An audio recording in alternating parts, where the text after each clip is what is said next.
Guys, how's it going? Carl here, North Coast Constrictors. Welcome back to the channel. Around my neck here I have my female golden child purple albino reticulated python. She is in the region of 10 feet long. She is probably about 3.5 to 4 years old now.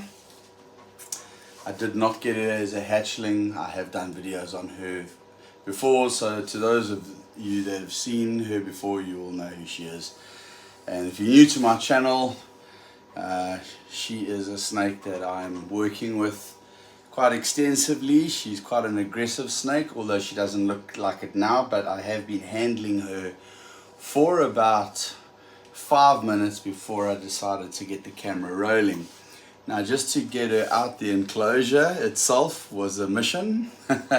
She's very cage aggressive, or enclosure aggressive, what do you want to call it. Some snakes aren't. You can just put your hands in there and take them out.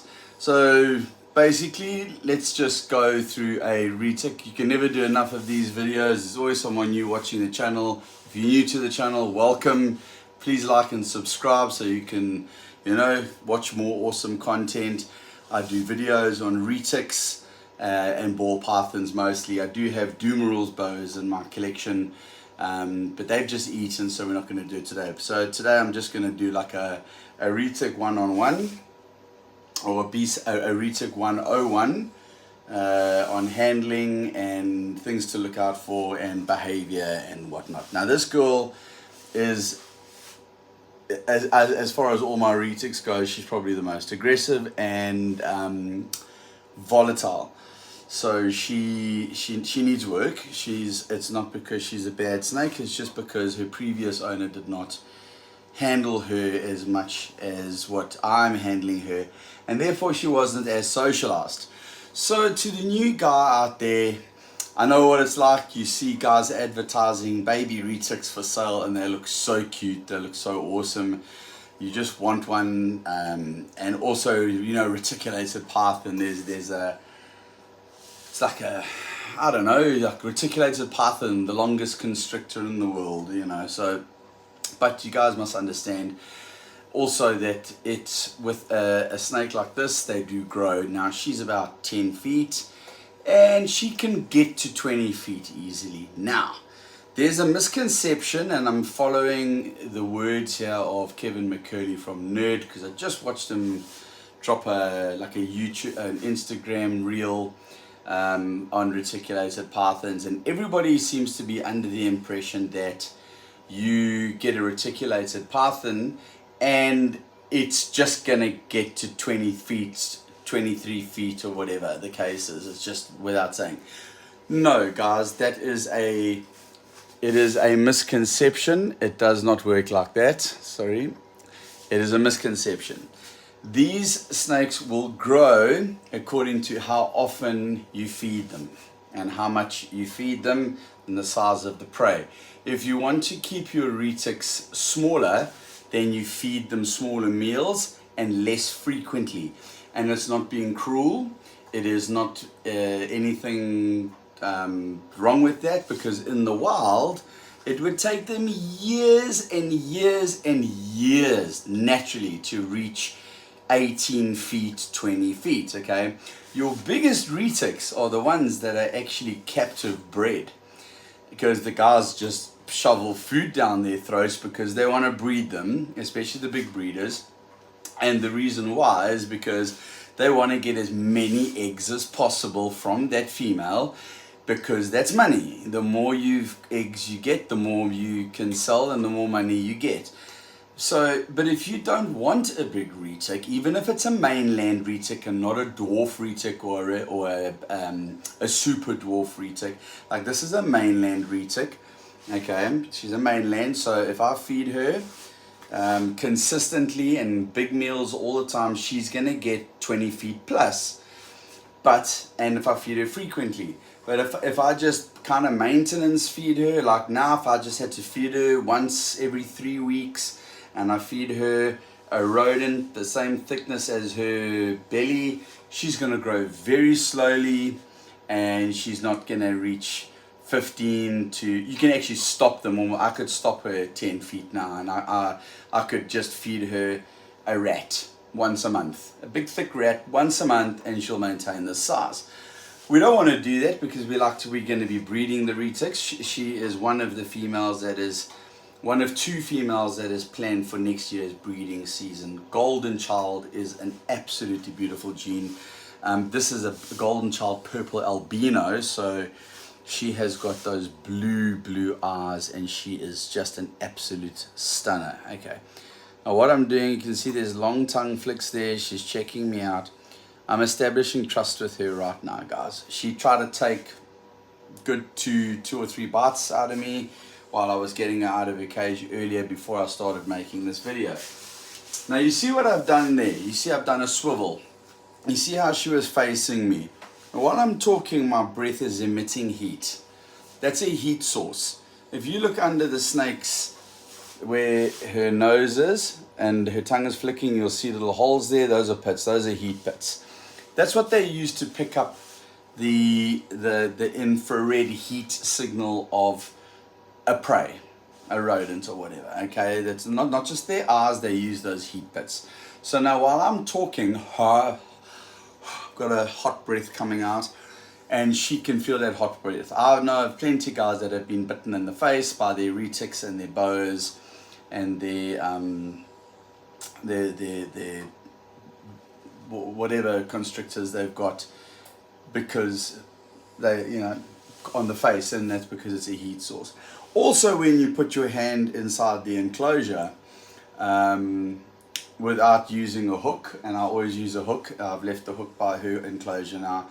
Before I even take out the enclosure, I use a hook to tap her on the head, because the moment that glass slides open, the first thing she's thinking is, it's dinner time. So she goes immediately into a feeding response. So if I put my hand in there to take her out, my hand is also my body temperature, which is heat. She's cold-blooded, so obviously I'm warmer than her. So her heat pits will pick up heat. My hand, she will automatically think is food, like a nice rat, and she will bite me, thinking it's food, not because she wants to attack me, and she will coil, and I will have quite a difficult time getting her off. There are a couple of ways to, if that happens to you, if you're stupid enough to put your hands into your retic tank without doing it the correct way, and please, this is no, I'm not knocking the guys that have been doing this for 20 years. If you know your snake, there's guys out there that have had their snakes for 10, 15 years. They know, the snake knows them, they can open the glass, they can handle them, and those are the exception to the rule. Those are the guys that know their snakes, know the behavior patterns, know what to look for, know what to not to look for. Now with me, with working with a snake this size that I've only had for about 6 months, I'm still gauging her. Now what I do there, you see, like when she's looking up at me, it's very easy to take a strike to the face.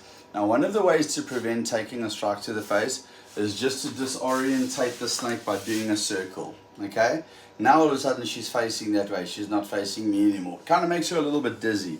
Completely harmless to the snake, completely harmless, but what it's done is it's disorientated her.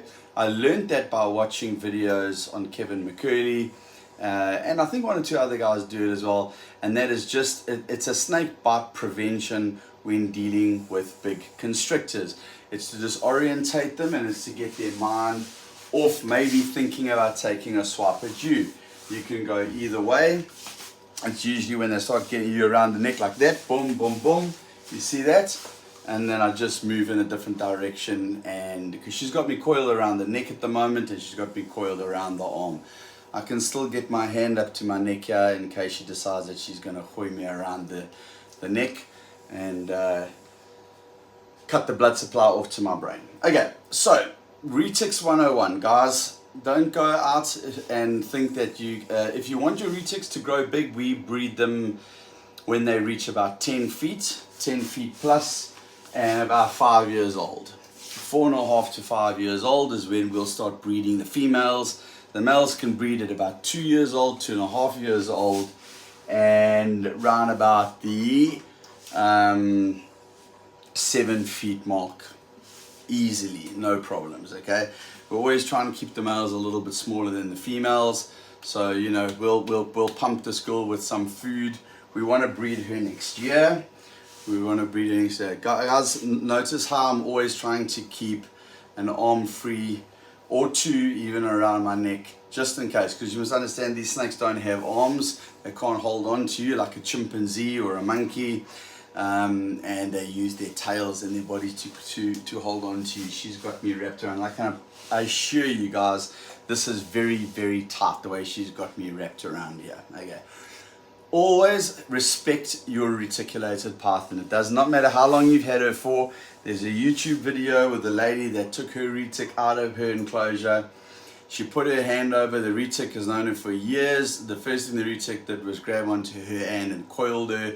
It took 2 or 3 guys to get that retic off, okay? She took it like a champ. All you got to do is Google woman gets bitten by a retic, okay? Or retic bite, and it's probably the most viewed retic bite video on YouTube. Her mistake was not tapping the retic on top of their head before. Her mistake was putting her hand right by the retic's head as it came out the enclosure, and the retic thought immediately it was food. Bit her and coiled her. She managed to get it off, but she was an absolute champ. You could see she was quite a pro snake handler. The guy was saying, hey, do you want me to stop the camera? Do you want me to stop filming? And she says, no, carry on filming. But you could see she was in a lot of pain. You could see she was trying to show how to get the retic off. And but she also she knew she made a mistake, and that's okay, guys. We all make mistakes.